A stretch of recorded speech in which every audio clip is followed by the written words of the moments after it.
السلام علیکم دوستوں، میں ہوں آصف رضا اور آپ میرا یوٹیوب چینل دیکھ رہے ہیں۔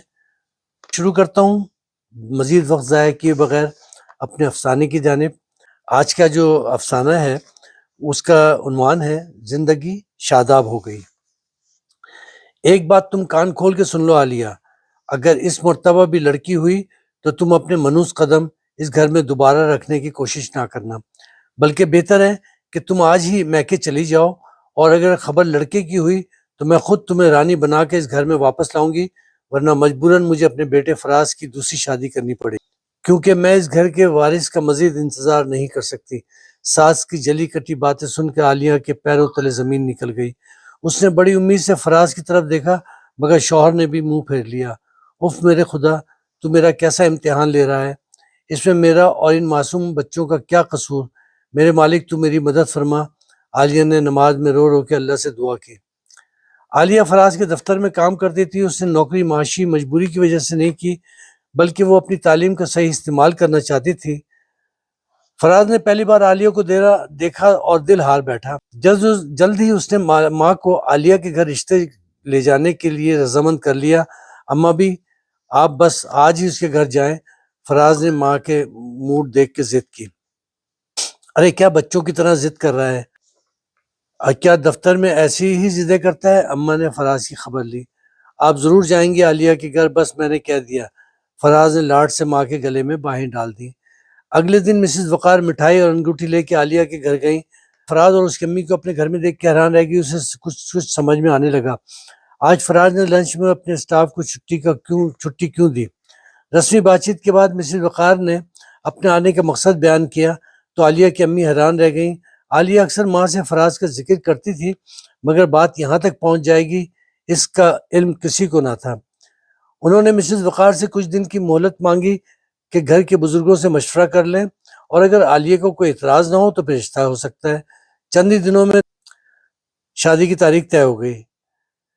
یوں عالیہ رخصت ہو کے فراز کے گھر آ گئی۔ عالیہ نے اپنے اخلاق سے سب کے دل جیت لی۔ عالیہ جب امید سے ہوئی تو سسرال میں اس کی آؤ بھگت شروع ہو گئی۔ ایک ملازمہ خاص طور پر اس کے کام کاج کے لیے رکھ دی گئی۔ شروع میں تو عالیہ بہت خوش تھی، مگر بعد میں وہ فراز اور اس کی ماں کی خواہش کا سن کر خوف زدہ ہو جاتی۔ وہ ان کو کیسے سمجھاتی کہ یہ تو اللہ کی دین ہے، اس میں انسان کا کیا دخل؟ پہلی بیٹی کی پیدائش کے بعد سب گھر والوں کے منہ لٹک گئے۔ عالیہ ساس انہیں پہلے دن اسپتال آئیں۔ فراز کا موڈ بھی کئی دنوں تک خراب رہا۔ 2 سال پلک بیچتے گزر گئے۔ دوسری لڑکی کی پیدائش سے قبل مسز وقار نے پیری مریدی، گنڈے، تعویذ سب کچھ کیے، روپیہ پیسہ پانی کی طرح بہایا، مگر وہی ہوا جو منظور خدا تھا۔ دوبارہ بھی لڑکی ہوئی۔ اس مرتبہ عالیہ کی خبر گیری کرنے سسرال سے کوئی نہیں آیا۔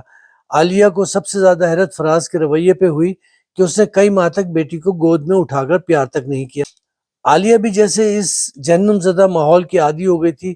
وہ معصوم اور ناسمجھ بچوں کو کیسے سمجھاتی کہ ان کا باپ ان سے پیار کیوں نہیں کرتا؟ بیچاری بچیاں باپ کے گھر لوٹتے ہی کونوں میں دبک جاتی کہ نہ جانے کب وہ ان پہ ناراض ہو جائے۔ عالیہ اندر ہی اندر جلتی رہی، مگر وہ اپنا دکھ کسی سے بیان نہیں کر سکتی تھی، یہاں تک کہ اس نے یہ بات اپنی ماں، اپنے سب گھر والوں سے بھی چھپائی۔ آخر وہ دن بھی آ پہنچا جب ان کی ساس نے عالیہ سے صاف الفاظ میں کہہ دیا، تیسری بیٹی ہونے کی صورت میں اس کے لیے اس گھر کے دروازے ہمیشہ کے لیے بند ہو جائیں گے۔ عالیہ خاموشی کے ساتھ دونوں بچوں کو لے کے ماں کے گھر آ گئی۔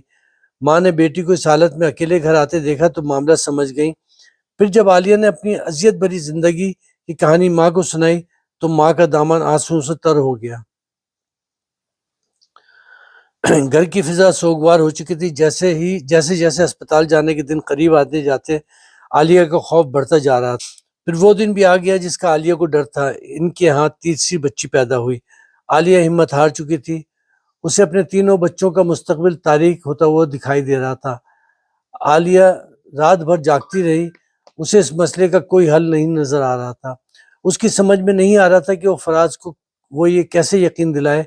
پھر نہ جانے رات کے کون سے پہر اس کی آنکھ لگ گئی۔ صبح اٹھی تو طبیعت بوجھل تھی۔ فراز کو گھر فون کیا۔ فون ملازم رحمت بابا نے اٹھایا۔ اس نے بتایا کسی عزیز کی شادی میں 1 ہفتے کے لیے اسلام آباد گئے ہیں۔ اگر فراز صاحب کا فون آیا تو انہیں بتا دینا میرا فون آیا تھا۔ عالیہ نے مزید کچھ بتائے بغیر فون بند کر دیا۔ تیسرے دن عالیہ اسپتال سے فارغ ہوئی، خود ہی ٹیکسی لے کے ماں کے ساتھ گھر چلی گئی۔ اتفاق سے ٹیکسی راستے میں خراب ہو گئی، چیک کرتا ہوں، اگر آپ کہیں تو دوسری ٹیکسی دلا دوں۔ ٹیکسی ڈرائیور شریف آدمی تھا۔ نہیں بھائی کوئی بات نہیں، ہم خود ہی لے لیں گے۔ عالیہ ماں کے ساتھ سڑک کے کنارے کھڑی ہو گئی۔ ماں یہ دروازے کے باہر جھولا کیوں رکھا ہے؟ عالیہ نے قریبی گیٹ کے باہر جھولا دیکھ کے ماں سے پوچھا۔ بیٹی یہ یتیم خانوں والوں نے رکھا ہے۔ ابھی ماں کی بات پوری بھی نہ ہوئی تھی کہ ایک کار جھولے کے پاس آ کے رکی۔ ایک لڑکی تیزی سے گاڑی سے اتری اور ایک بچے کو جھولے میں ڈال کے گاڑی میں بیٹھ کے تیزی سے نکل گئی۔ عالیہ جلدی سے جھولے کے پاس آئی تو دیکھا ایک خوبصورت بچہ لیٹا ہے، ساتھ ہی ایک پرچہ بھی رکھا ہے۔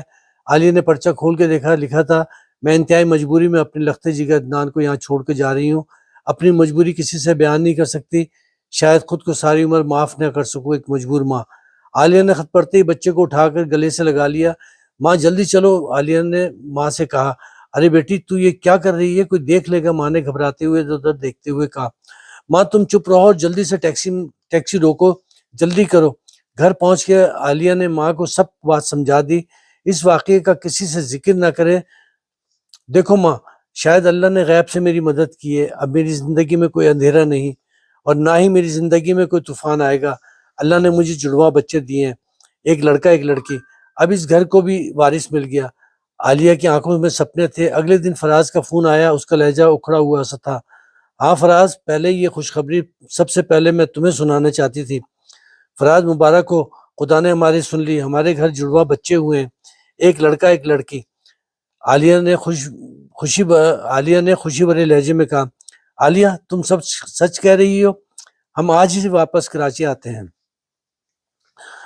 فراز خوشی سے پاگل ہو رہا تھا، اور پھر شام کا وقت مسز وقار اور فراز خوشی خوشی عالیہ کو گھر لے گئے۔ عالیہ نے یہ راز ہمیشہ ہمیشہ کے لیے اپنے سینے میں دفن کر لیا۔ گھر والوں کا محور عدنان تھا اور اسے شہر کے بہترین اسکول میں داخل کروایا گیا۔ عالیہ بھی خوش تھی کہ اسے گھر میں وہ مقام مل گیا جس کی وہ حقدار تھی۔ پچھلے 4 سال اس کی خوشی کے بہترین سال تھے۔ عالیہ عدنان کا دل سے خیال رکھتی تھی، اس کی خواہش بھی یہ تھی عدنان پڑھ لکھ کے اس خاندان کا نام روشن کرے۔ وقت گزرتا گیا۔ میٹرک میں نمایاں نمبروں سے کامیابی حاصل کرنے کے بعد خوش قسمتی عدنان کے قدم چومتی رہی۔ عالیہ کبھی کبھی یہ سوچ کے غمگین ہو جاتی کہ آخر عدنان کی حقیقی ماں کی کیا مجبوری رہی ہوگی جس کی وجہ سے اس نے اپنے لختے جگر کو خود سے علیحدہ کر دیا اور جس نے اسے سینے سے لگا لیا۔ اس کی جھولی خوشیوں سے بھر گئی۔ عدنان بھی اپنے بیٹے ہونے کا فرض پوری طرح ادا کیا۔ وہ انتہائی سمجھدار بھائی ثابت ہوا اور ہر طرح سے اپنی بہنوں کا خیال رکھتا۔ ماجدہ نے ماسٹرز کیا، سجاد نے LLB کی ڈگری حاصل کی اور سب سے چھوٹی بہن لیلا کے ساتھ MBA کر رہی تھی۔ اما ابی نے ابتدا میں لڑکیوں کی تعلیم کی مخالفت کی، مگر جب عدنان نے دادی کو سمجھایا تو دادی خوشی سے پھولے نہ سماتی۔ عدنان نے خاندان بھر کو اپنا گرویدہ بنا کے رکھا تھا۔ تعلیم سے فارغ ہو کر اس نے والد کے کاروبار میں ہاتھ بٹانا شروع کیا۔ گھر والوں نے کئی مرتبہ عدنان کے رشتے کی بات چلانے کی کوشش کی، مگر ہر بار اس نے صاف منع کر دیا کہ جب تک تینوں بہنوں کے ہاتھ پیلے نہیں کر دیتا وہ سر پہ سہرا نہیں باندھے گا۔ پھر وہ مبارک دن آ گیا جب عدنان نے سر پہ سہرا باندھ لیا۔ عالیہ اور فراز کی تینوں بیٹیاں اپنے اپنے گھروں میں خوش و خرم تھیں اور آج اپنے بھائی کی شادی کے موقع پر ڈھولک کی ٹھاپ پر شادی کے گیت گا رہی تھی۔ عالیہ کا سر آج پھر خدا کے حضور سجدے میں جھک گیا۔ اس کے دل و دماغ میں ایک جنگ جاری تھی کہ کیا وہ آج تمام حقیقت فراز کو بتا کر اپنے دل کا بوجھ ہلکا کر لے۔ وہ فیصلہ نہیں کر پا رہی تھی کہ اچانک عدنان کمرے میں داخل ہوا۔ امی جان کیا ہوا؟ آپ یہاں کیا کر رہی ہیں؟ نیچے چلیں، سب پوچھ رہے ہیں، عدنان نے کہا۔ ہاں بیٹے چلو، میں ابھی آتی ہوں۔ عالیہ نے آنسو پوچھ ڈالے۔ وہ دل میں خدا کا شکر ادا کر رہی تھی اور دعا کر رہی تھی کہ خدا میرے بیٹے عدنان کو لمبی عمر عطا دے اور ہمیشہ ہر مشکل سے بچائے، اس کی زندگی کا یہ کڑوا سچ کبھی سامنے نہ آئے۔ اس کے ماں باپ کا کیا نام ہے، وہ کون ہے؟ نہیں، کبھی نہیں، یہ راز ہی راز رہے گا۔ وہ صرف عالیہ اور فراز کا لخت جگر ہے، عدنان فراز ہے۔ تو دوستو یہ کیسی آپ کو کہانی لگی؟ اس کہانی کے اندر آپ کچھ سوچ رہے ہوں گے کہ عالیہ نے غلطی کی، اسے یتیم خانے والوں کو بتا کے یہ اٹھانا چاہیے تھا، لیکن یہ کہانی ہے۔ اکثر اوقات ہم بہت سے فیصلے ایسے کر لیتے ہیں زندگی میں کہ جن کے لاجک، قانونی، اخلاقیات وہ سب مختلف ہوتی ہیں، لیکن جو اس نے کام کیا اس سے کئی زندگیاں بچ گئیں. خود عدنان کی زندگی، خود عالیہ کی زندگی، اور فراز کی زندگی میں ہونے والا سانحہ، ان سب کو اس نے بچا لیا. اس نے 2 گھروں کو بچا لیا. اور یہ کیونکہ ایک افسانہ جس کی زندگی حقیقت نہیں تھی، لیکن حقیقت میں ہم روز پڑھتے ہیں کہ کسی کچرا کنڈی پہ، یتیم خانے میں بچے، ایدی سینٹر کے باہر جھولے میں لڑکے، بچے یہاں لڑکیاں. تو یہ ہماری روزمرہ کے ہمارے مشاہدے میں یہ باتیں آتی ہیں. لیکن میں نے انہی چیزوں کو مد نظر رکھتے ہوئے میں نے یہ تحریر لکھی. اب میں اس کوشش میں کتنا کامیاب ہوا، آپ لائک کریں گے میری سٹوری کو تو میری حوصلہ افزائی ہوگی. اب تو امید کرتا ہوں آپ کو یہ کہانی پسند آئی ہوگی. ملتے ہیں پھر اگلی کسی ایک اور سٹوری کے ساتھ، کسی اور تحریر کے ساتھ. اپنا بہت خیال رکھیے گا. اجازت دیں، انشاءاللہ پھر اگلی تحریر میں آپ سے ملاقات ہوگی. اللہ نگہبان. خدا حافظ.